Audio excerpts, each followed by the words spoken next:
যে তোমার মন পাহা গেলা তাহারে জ্বালা সাদা সাদা কালা কালা যে তোমার মন পাহা গেলা তাহারে জ্বালা সাদা সাদা কালা কালা কালা যে তোমার মন পাহা। রহিম, তুই বাসায় আছো?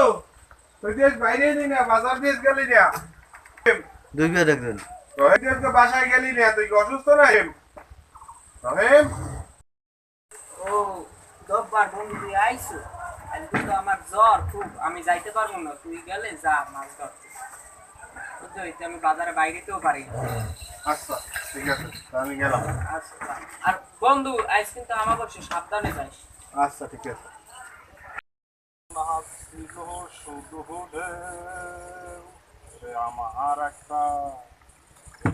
আমার একটা নদী ছিল, জানলো না তো কেউ।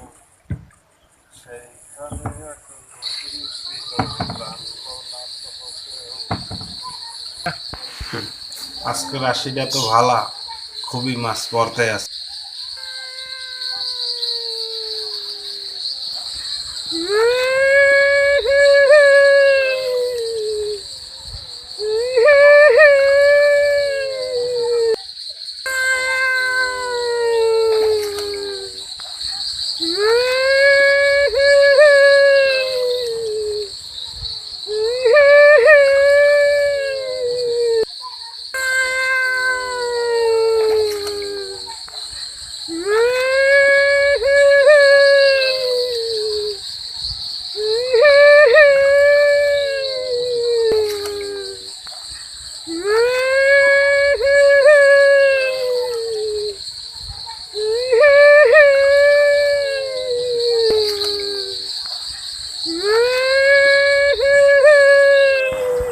কেডা কান্দে? কেডা এই গভীর জঙ্গল? কেডা কেডা কে কান্দে?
কেডা তুমি এখানে বসে কাঁদতেছো?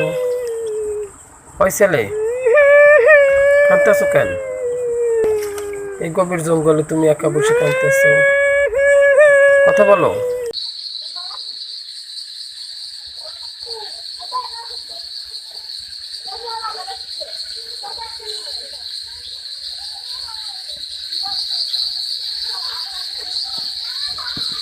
তারপর কি হইলো?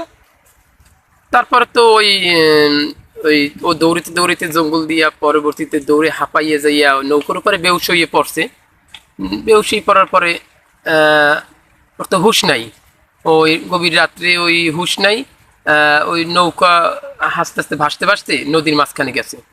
সকালবেলা তারপরে জেলেরা দেখে একটা নৌকা ভাসা, নৌকার উপর পড়ে রয়েছে ওই লোকটা। তা সামনে যাই দেখে যে বেহুশ অবস্থায়। তারপর চোখের ভিতরে ওই পানি ছিটে দিয়া সজাগ করছে। সজাগ করার পরে তো সব কিছু খুলে বলল। এরপর ওর বাসায় সবাই আগাই দিয়ে আইছে।